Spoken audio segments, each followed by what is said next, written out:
Il y a de cela 10 ans, nous célébrions le bicentenaire du baccalauréat sous sa forme actuelle. Par décret du 17 mars 1808, Napoléon Ier organise l'université, crée les palmes universitaires ou palmes académiques afin de, je cite, distinguer les fonctions éminentes et de récompenser les services rendus à l'enseignement. Fin de citation. C'est le même décret qui crée le baccalauréat.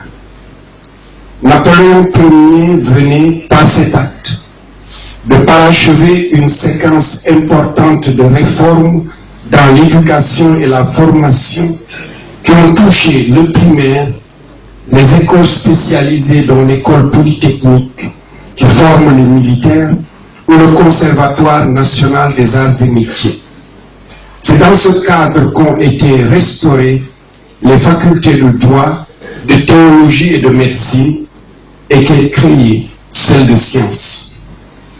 L'histoire de France est aussi la nôtre, parce que c'est celle de l'ancienne puissance coloniale qui, sous sa férule, le plus souvent, nous a imposé des modèles. Je me demande bien s'il s'agit d'un mimétisme volontaire ou d'une contrainte invincible et irrésistible. Mais toujours est-il que le Sénégal, comme tous les pays anciennement colonisés, a son baccalauréat. Et tous ont admis avec une belle unanimité que rien ne trouble jusqu'à présent que ce diplôme ne sanctionne pas les années d'études du lycée. Il s'agit en réalité du premier grade universitaire. Le texte du 17 mars 1808 le précisait d'ailleurs en ces termes. Je cite: les grades dans chaque faculté seront 3. Le baccalauréat, la licence, le doctorat. Fin de citation. À ce jour, il n'a pas été remis en cause.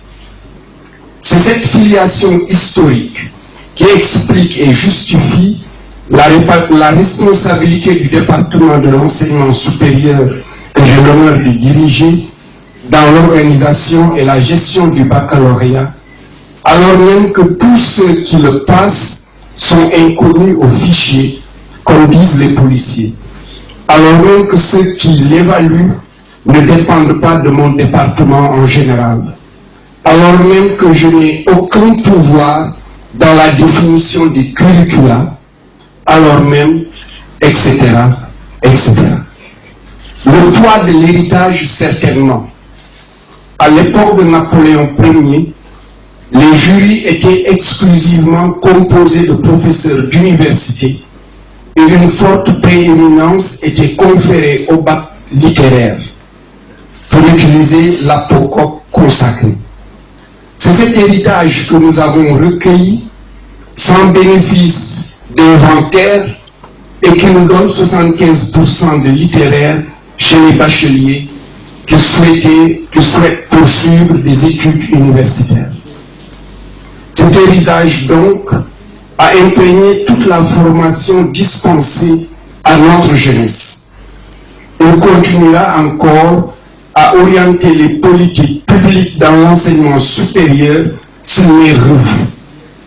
Son Excellence le Président de la République Macky Sall nous a engagés à l'occasion des 2 conseils présidentiels, l'un sur l'enseignement supérieur et la recherche, l'autre sur les assises de l'éducation et de la formation, à réorienter la formation vers les sciences, les technologies, les sciences de l'ingénieur, les mathématiques et les formations professionnelles. Tout ceci ne sera pas sans conséquence sur le baccalauréat. L'aventure du baccalauréat démarre sans doute au Sénégal avec le premier bachelier noir du Sénégal en 1892. Enfin, nous pouvons en convenir. Les historiens pourront nous apporter leur lumière à ce sujet. Jusqu'à l'indépendance, l'examen se déroulait dans les mêmes conditions qu'en France. On pouvait passer aussi son baccalauréat dans les colonies. L'Académie de Bordeaux en avait la responsabilité. Plus tard, l'Université de Dakar prit le relais sans dégradation de la valeur conférée à ce diplôme. Les accords de coopération en matière d'enseignement supérieur entre le Sénégal et la France confèrent au titre délivré dans les deux pays une validité équivalente. Le rappel de cette dimension historique du baccalauréat permet de comprendre toute la valeur symbolique, émotionnelle et sociale de ce diplôme.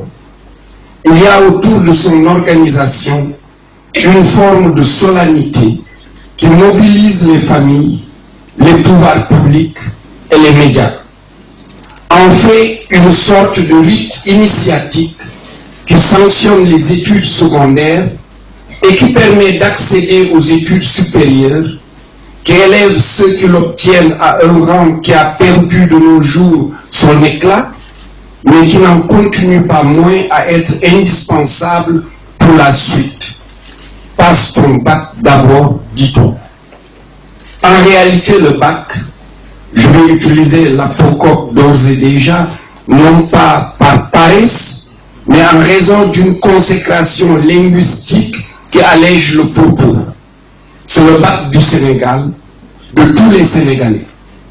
Son obtention confère des droits dont la vigueur et la notoriété dépendent des conditions dans lesquelles il est organisé, de la transparence qui imprègne ces procédures et des matières sur lesquelles porte l'évaluation. Le bac a connu plusieurs réformes, comme l'a dit tout à l'heure monsieur le directeur de l'Office du baccalauréat. Quels en ont été les déterminants sociologiques, socioculturels, académiques et même économiques? S'est-on interrogé sur le lien à établir entre l'obtention du bac, les études supérieures, le marché de l'emploi et les besoins socio-économiques? Le bac prépare-t-il, je dirais les bacs préparent-ils à l'acquisition de savoir et de savoir-faire dont notre économie a besoin pour atteindre les objectifs d'émergence? Les questions soulevées ne sont pas toutes solubles à l'occasion de cette retraite, mais il est important de savoir qu'elles se posent et qu'elles doivent être traitées pour permettre à notre système de formation et de recherche-innovation d'être en cohérence avec les curricula des systèmes d'enseignement secondaire et universitaire. Vous avez commencé vos travaux ce matin sur la base des termes de référence qui ont été partagés. Vous aurez beaucoup à faire. Les objectifs de l'atelier sont ambitieux. C'est sans doute la raison pour laquelle les organisateurs ont fait le choix de Saint-Louis pour vous éloigner des bruits et distractions de la capitale. En fait, vous êtes dans une autre capitale. La première capitale du Sénégal et l'ancienne capitale de l'AOF. Je me permets, dans le cadre de l'exercice d'un mandat général tacite entre autorités politiques et publiques de Saint-Louis, à la suite du directeur de l'Office du baccalauréat, de vous souhaiter la bienvenue à Saint-Louis du Sénégal. Ce que j'aurais dû faire à l'entame de mon discours. Je vous remercie pour tout ce temps consacré au développement du Sénégal, à la formation de sa jeunesse et à une meilleure structuration de son système éducatif. Pour revenir à notre sujet, cet atelier était en préparation de très longue date. Les hasards des calendriers et les bouleversements des agendas n'ont pas permis qu'ils se tiennent avant le bac de 2017. Des missions et voyages d'études avaient été organisés au Tchad et au Bénin pour des échanges d'expériences. Les TDR étaient prêts depuis bientôt 2 ans. L'atelier fait partie des activités de la réforme. C'est une des directives des décisions du Conseil présidentiel sur l'enseignement supérieur. Parce que nous avions conscience que le bac devait être réformé dans sa forme actuelle, Il a fait son temps, mais il fallait préparer cette réforme. Je tiens à cet égard à remercier Madame le recteur ou la rectrice de l'université de Thiès. Mais moi j'ai un clin comme quelqu'un, c'était le ministre Ahmad Dansoko, un jour m'a dit, écoute, quand quelqu'un veut s'appeler Samba, si vous voulez lui faire plaisir, appelez-le Samba. Et je me suis rassuré parce que j'ai posé la question au professeur Ramatoulaye Diagne Mbengue. Je lui ai demandé, mais vous souhaitez qu'on vous appelle comment? Elle m'a dit, Madame le recteur.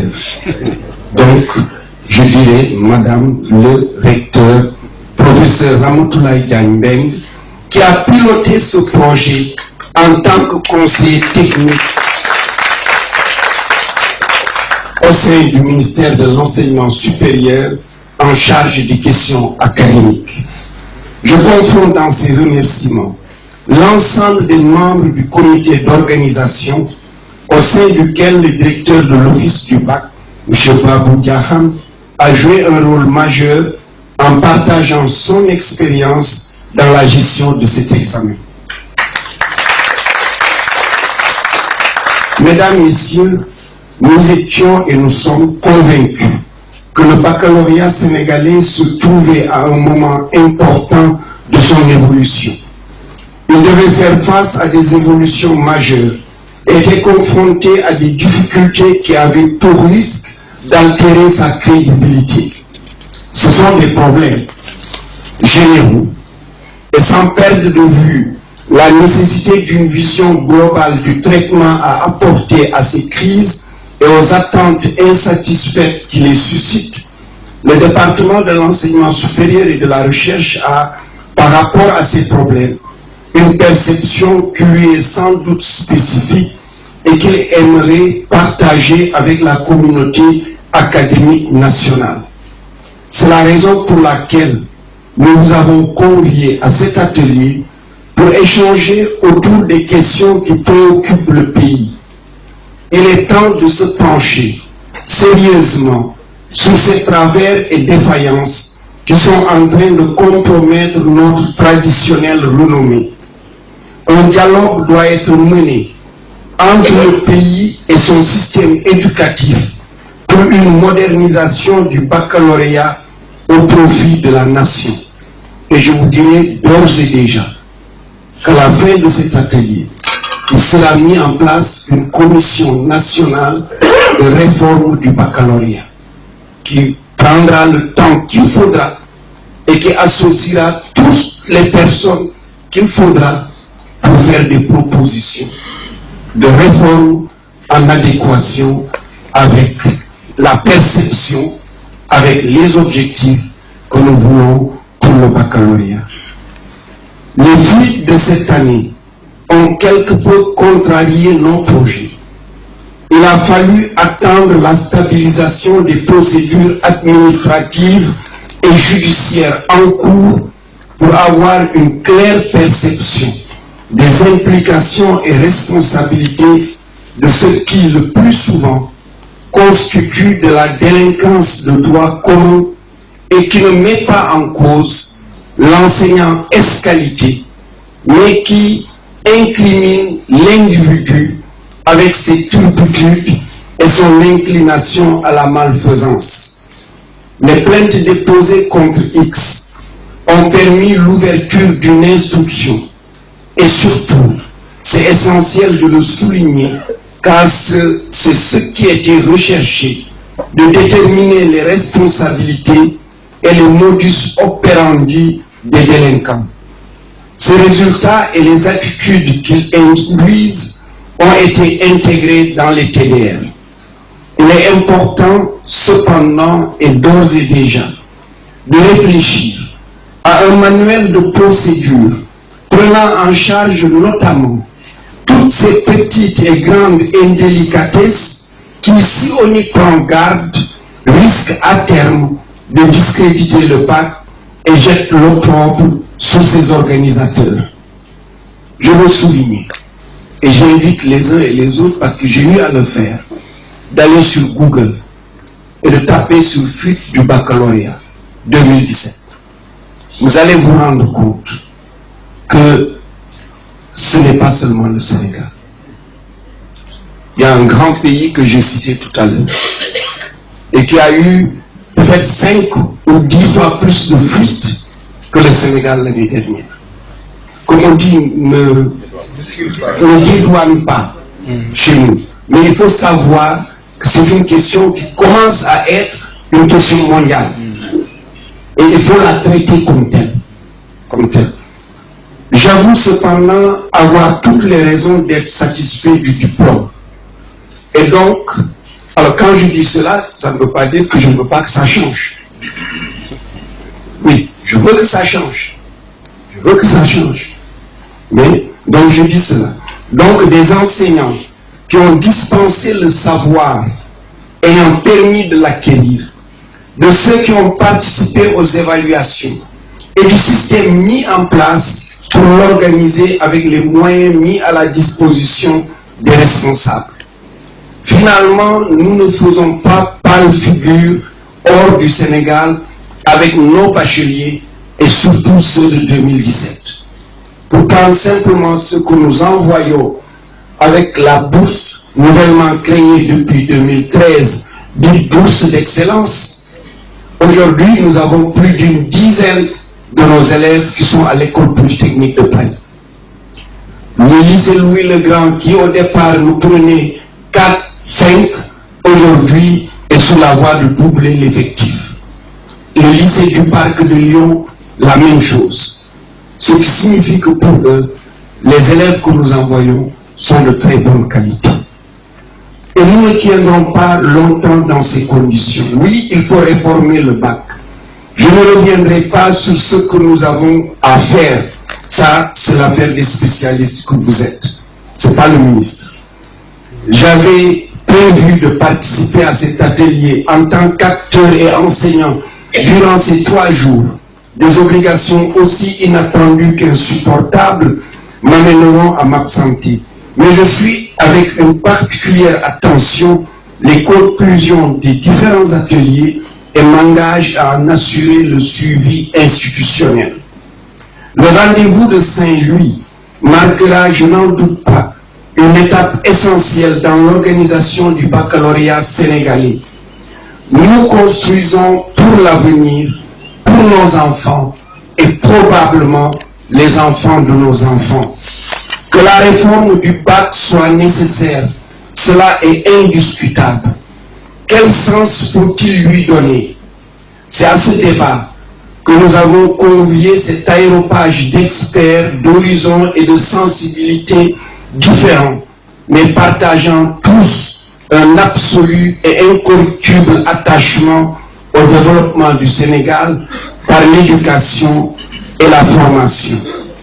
Vous aurez aussi à réfléchir sur une question institutionnelle. Le projet de décret portant organisation de l'Office national du baccalauréat. Car là encore, il nous faut réformer, il nous faut changer pour déjà prendre en compte la situation aujourd'hui. Nous avons 8 universités publiques. Le bac, au départ, c'était une seule université, l'université de Dakar. Je vous remercie de m'avoir écouté et je vous remercie d'être venu massivement à Saint-Louis.